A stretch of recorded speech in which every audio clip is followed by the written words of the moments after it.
The void was an endless, featureless expanse. No sound, no touch, no smell. The silence was absolute, oppressive, wrapping around me like a shroud. It felt as if I were floating in a sea of nothingness, adrift and utterly alone.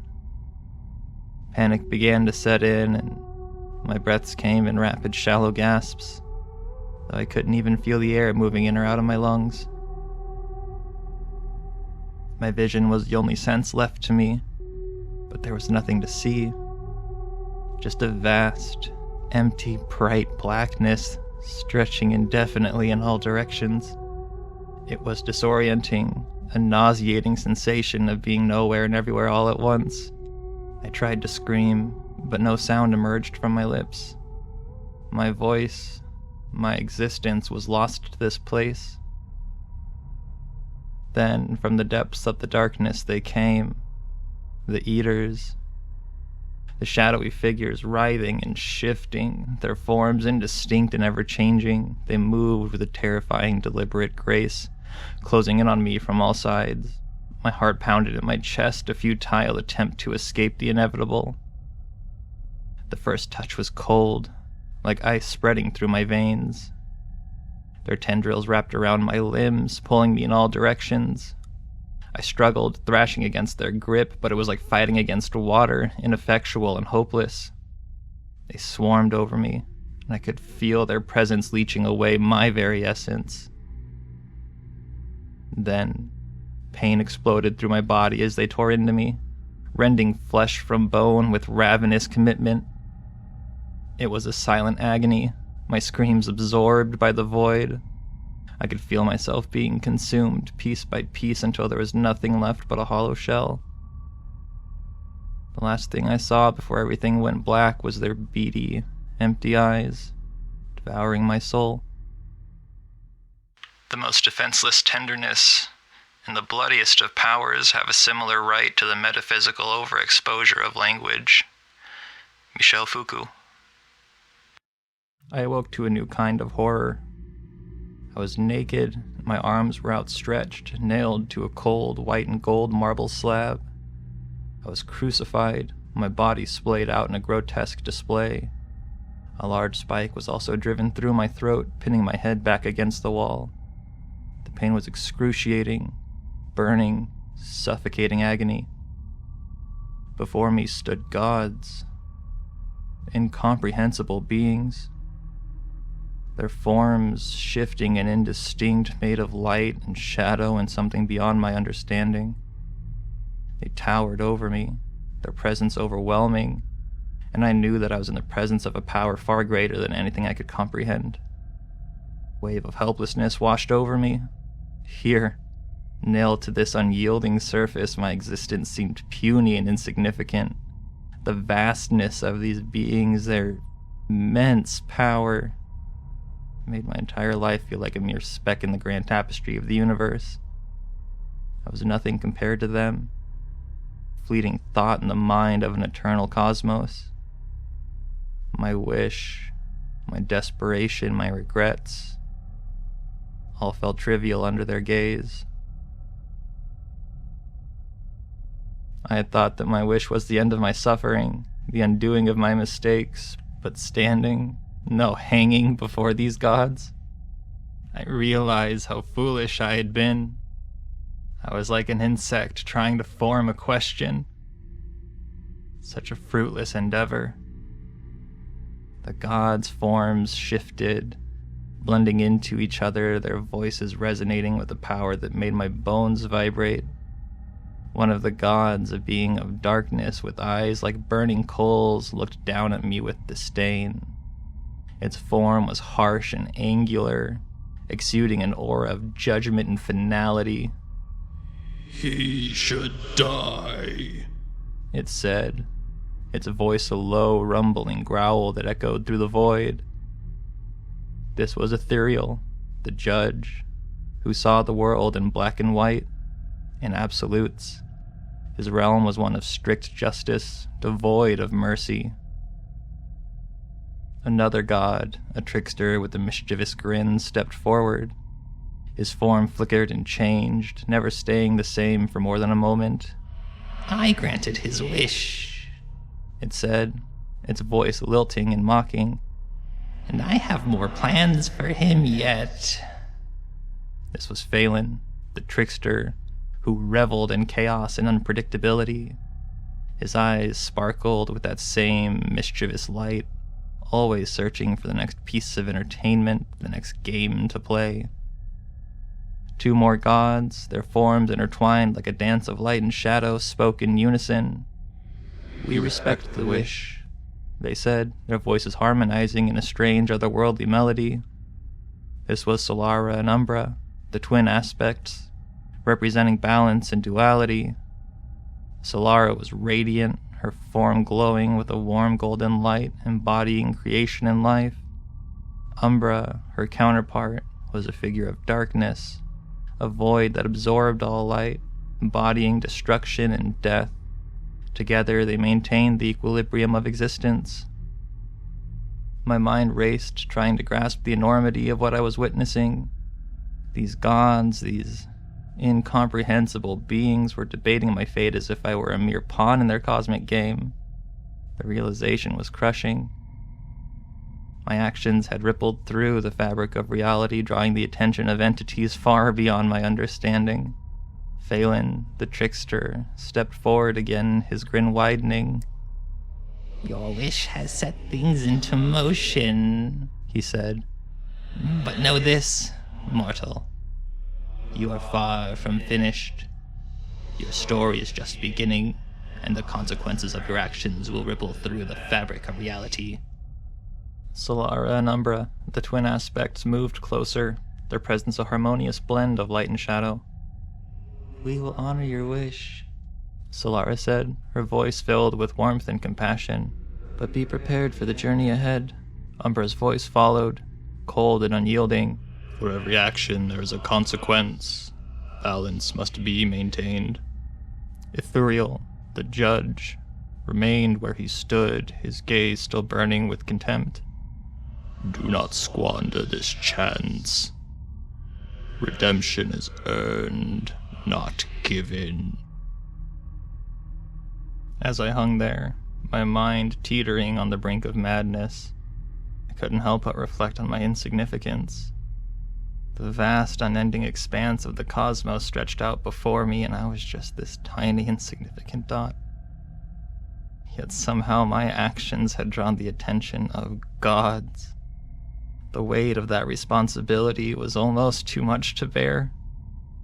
And with that, the gods faded into the void, their forms dissolving into darkness. The pain intensified, and I felt myself slipping away, my consciousness fading as the void claimed me once more. And then I woke up. When I woke up, I found myself ensconced in the sterile confines of a hospital bed. My entire body ached with a dull, persistent pain, a physical echo of the turmoil. The smell of antiseptics, sharp and clinical, filled my nostrils, mingling with the faint scent of clean linens. The rhythmic beeping of the monitors was the only sound. I blinked, my eyes protesting against the harsh fluorescent lights overhead. They felt like interrogators' lamps, exposing my every flaw and insecurity. Each blink seemed to bring with it fragments of shattered memories, jigsaw pieces of a nightmarish puzzle that made my mind struggle to piece it together. The sterile white walls around me felt like the padded room of a madhouse, containing the fractured remnants of my sanity. A nurse noticed my stirrings and approached with a gentle smile, her expression one of practiced compassion. She was an oasis of calm in the chaos of my mind. Good to see you back with us. Her voice was a soothing balm against the jagged edges of my thoughts. You had quite a fall. How are you feeling? I tried to speak, but my throat was parched, and the words caught like sandpaper. She handed me a cup of water, and I drank slowly, the cool liquid a temporary reprieve from the desert of my mouth. It felt like an eternity before I could manage a raspy, "Thank you," my voice barely more than a whisper. You were found unconscious in the park, she explained, her eyes scanning my face for signs of recognition. An EMT brought you in? Do you remember anything about what happened? My mind was a storm of confusion. Memories swirled like leaves in a gale. The eater, the woman, the baby. The images flashed before me, stark and vivid, each one a dagger in my psyche. My heart raced, and the monitor beside me quickened its beeps. The baby. Is the baby okay? The words stumbled out, thick with desperation. The nurse's expression relaxed, a look of genuine concern. The EMT who brought you in mentioned something about a baby. Both mother and child are fine. They were here briefly, but they left as soon as they were cleared. She said thank you for trying to help. Relief washed over me, a wave that both soothed and drowned me. But the memory of the baby's blood, flowing so profusely from its head after I tore the eater off, how was it even possible? The eaters hadn't left physical marks. At least that's what I'd assumed. Yet I'd seen the crimson liquid, and my desperate attempt to save the child somehow worsened the situation. I could see the image so clearly. The bleeding child, the blood on the stroller, the eater. I know it happened, but the mom said the baby was fine? The disconnect gnawed at my mind, a puzzle piece that refused to fit. The nurse's voice, a lifeline to the present, cut through my thoughts. She continued to speak, but her words were a blur. My focus was locked on the baby, the terror and the confusion in its wide eyes. I had to understand what was happening, why these eaters were appearing, and how to stop them before more lives were upended. Mr. Lawson, there's someone here to see you, she said, her tone shifting to something more serious. She gestured towards the door, her eyes betraying a hint of uncertainty. A woman entered the room, her demeanor calm yet radiating an intensity that set me on edge. She moved with a quiet authority, each step measured as if she were treading on sacred ground.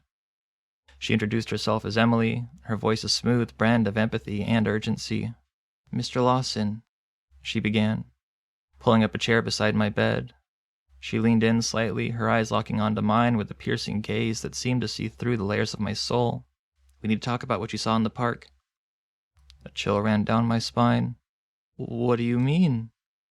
But I knew what she meant. We've been monitoring unusual occurrences like the one you experienced, she said, her tone matter-of-fact, yet rigid with a gravity that made my pulse quicken. The entities you encountered are what we call voidling recyclers. As far as we can tell, they're disruptors in reality, drawn to consume and undo existence itself. Voidling recyclers. The term bounced around in my mind until the pieces clicked into place. You mean the eaters? I said, my voice barely above a whisper now. Emily's eyebrows raised slightly at my term, but she nodded. Yes, that fits, she said. Eaters. They're the result of some tear in the fabric of reality, something powerful enough to disrupt the natural order. Emily sighed, running a hand through her hair, a gesture that showed she's been busy.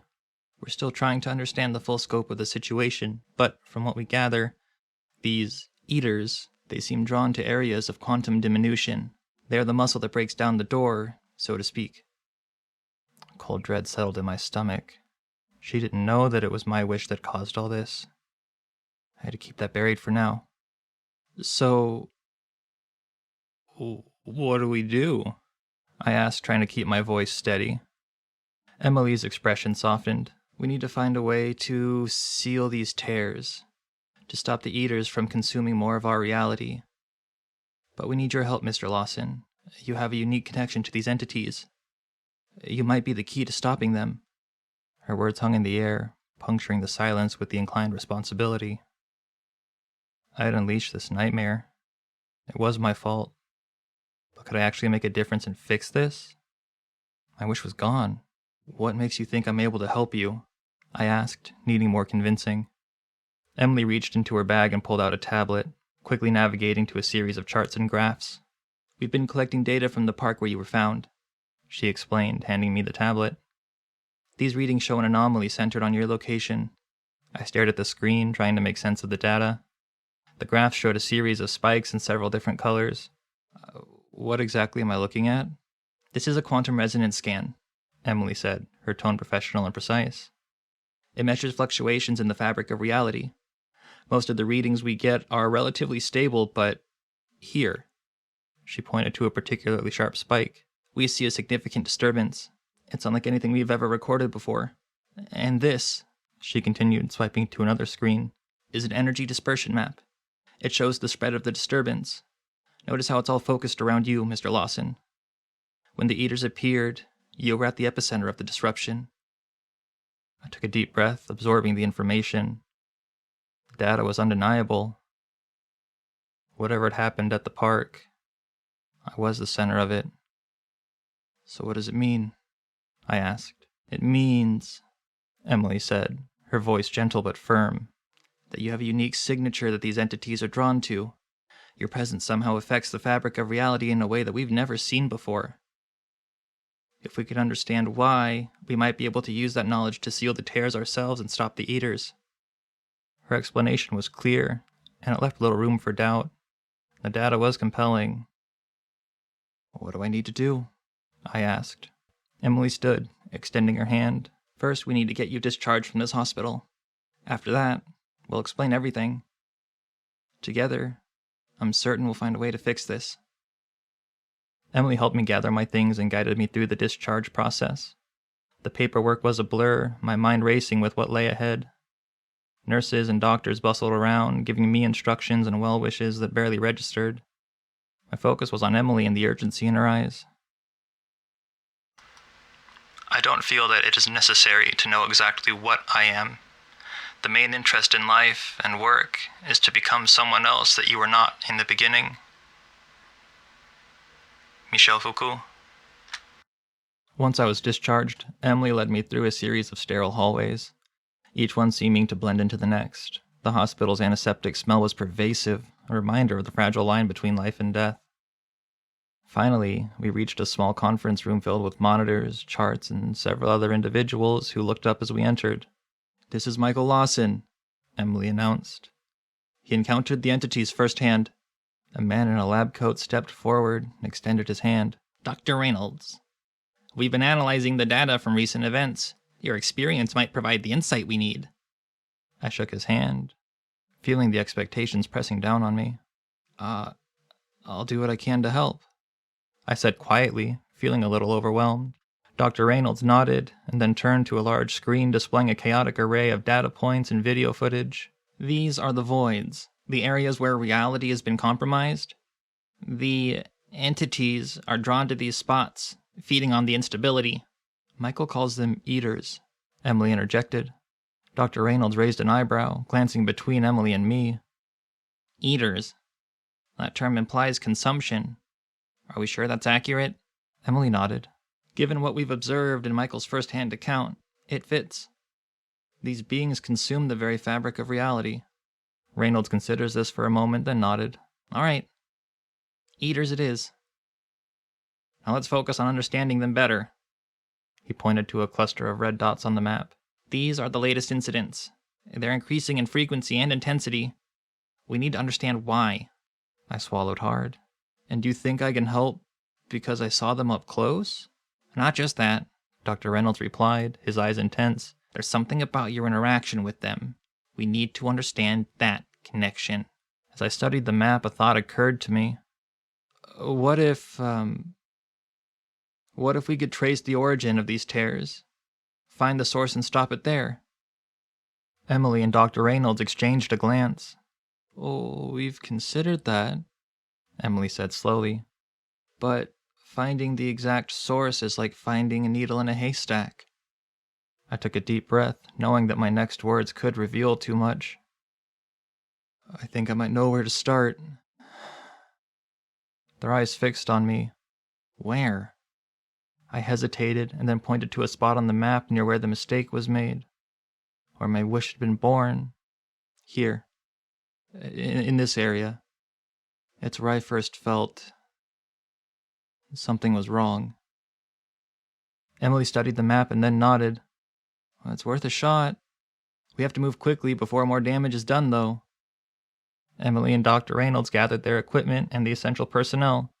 The atmosphere was tense, filled with a palpable urgency. Following them out of the hospital, the bright sunlight was a stark contrast to the sterile environment I had just left behind. We drove in silence as Emily navigated the streets, her eyes fixed firmly on the road ahead. Dr. Reynolds reviewed data on a tablet, occasionally glancing up at me as if trying to piece together my connection to the eaters. Finally, we arrived at the location. It was an unassuming stretch of road, now eerily quiet. Emily and Dr. Reynolds began setting up their equipment, scanning the area for any signs of instability. I watched them work, my mind racing with the implications of what we might find. "Michael!" Emily called out, pulling me from my thoughts. "We need you to stand up there. If there's any residual connection, it might help us pinpoint the source." I nodded and moved to the spot she indicated on the rocky outcropping. As I stood there, the air seemed to hum with an otherworldly energy. The ground beneath my feet felt unsteady, as if it was shifting. The sensations were unnerving and made me feel sick. Dr. Reynolds monitored the readings, his expression growing more intense. "We're getting something," he said, his voice tinged with excitement. "A unique tear is here, but it's faint. We need to boost it." Emily adjusted the equipment, her eyes never leaving the screens. "Michael, try to focus on what you felt that day. Try to remember everything." So I closed my eyes, the memories rushing back with a visceral clarity. The accident, the desperation, the wish. I could feel that reality again. A burden I could never escape. The ground trembled beneath me, and the air grew colder. The hum intensified, and I felt a strange pull, as if something was drawing me in. I opened my eyes, and the world around me seemed to shimmer. The edges of my vision began blurring. "We're close," Dr. Reynolds said, his voice barely audible above the rising noise. "Just a little more." I focused harder, the images of that faithful day playing over and over in my mind. The wish, the regret, the moment everything changed. The pull grew stronger, and I felt myself teetering on the edge of something vast and incomprehensible. Suddenly, the equipment erupted with a burst of energy, and a rift appeared before us. It was a swirling vortex of darkness. The eaters emerged, their forms shifting and writhing, drawn to the instability. Emily and Dr. Reynolds sprang into action, using their equipment to contain the rift.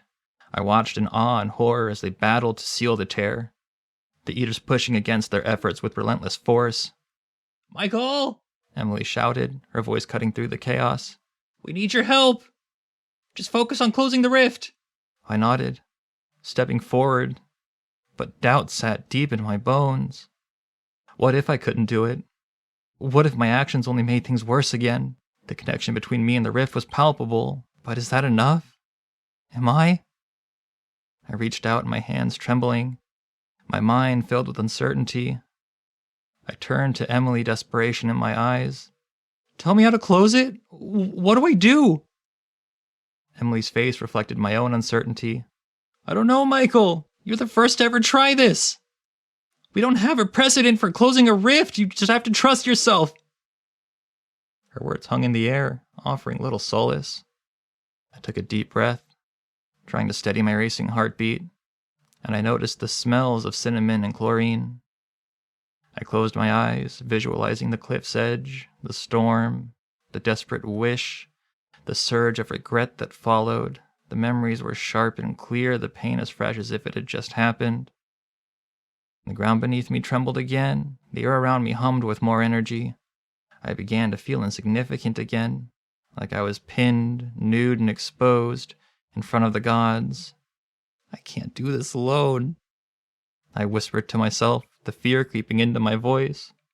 As I stood there fighting the rising tide of panic, my thoughts then shifted to my wife, Anna.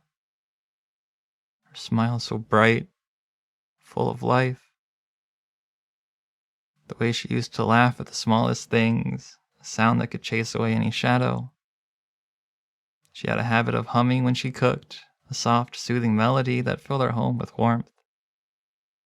I remember how she would always find a way to make even the most mundane moments feel special, like turning a rainy day into an excuse for a cozy indoor picnic. Her untimely death had shattered my world. She was gone too soon, leaving behind an emptiness that I tried to fill with that faithful wish. I wished to undo everything, thinking it would bring back the happiness we once had. But instead it had torn reality apart, bringing forth these monstrous entities. Vanna had always believed in me, even when I didn't believe in myself. She would have known what to do. She always had a way of making me feel like I could overcome any obstacle, no matter how insurmountable it seemed. Her strength and the unwavering support were my anchor. Without her, I felt adrift. The memory of her touch, the way she would gently place her hand on my shoulder when I was troubled, gave me a surge of strength. I could almost hear her voice, whispering words of encouragement, telling me that I could do this. I had to do this. For her. For the world that still had a chance to be saved. Madness is the purest, most total form of revolution. Michel Foucault. The connection between me and the rift grew stronger, and as I stood now in front of it, I visualized the rift closing, and it listened. It was slow at first, but it began to shut like a zipper. Once it became narrow enough, I outstretched my arms and grabbed onto the edges of the void. It was like holding on to slime for a moment, and then it reacted to my touch with a small pop. It was a weirdly crisp crack, and I was missing the flesh below my pinky on my right palm. At first I thought I'd just been turned into a bleeder as I continued to close the rift, seeing the large amount of blood but not feeling anything. But it was only moments later that the receptors noticed something was wrong and then sent the ceasefire signal to my brain to make me stop whatever I was doing. A wave of blinding pain washed over me and I screamed out in retaliation. I'd actually lost that part of my hand. The pain was surreal. My pinky loosely curled towards my palm as no tendons were connected anymore. My wrist and forearm felt like they were on fire as I struggled to keep my grip on the rift. I then felt a surge of energy flow through me, guided by the memories of Anna and their presence. Together, we pushed against the void, willing it to close. Slowly, the rift began to shrink, the Eater's resistance weakening. Emily and Dr. Reynolds intensified their efforts, their equipment crackling with power. And together, forced the void to close. With a final sizzling crack, the rift snapped shut, and the Eaters vanished. The air grew still. The ground beneath my feet solidified.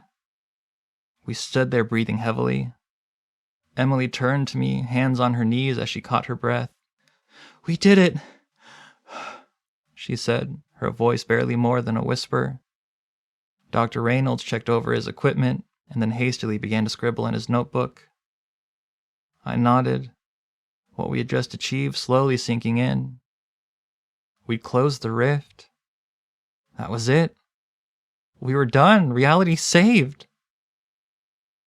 If this story had a happy ending, that would have been it. I'm sorry, but that's not reality. A slow clap resonated in the air, and a strange buzzing shook my eyes. The clapping was coming from the van. I spun around and met a gaze with vorpal eyes and a mischievous grin. A god from my dream.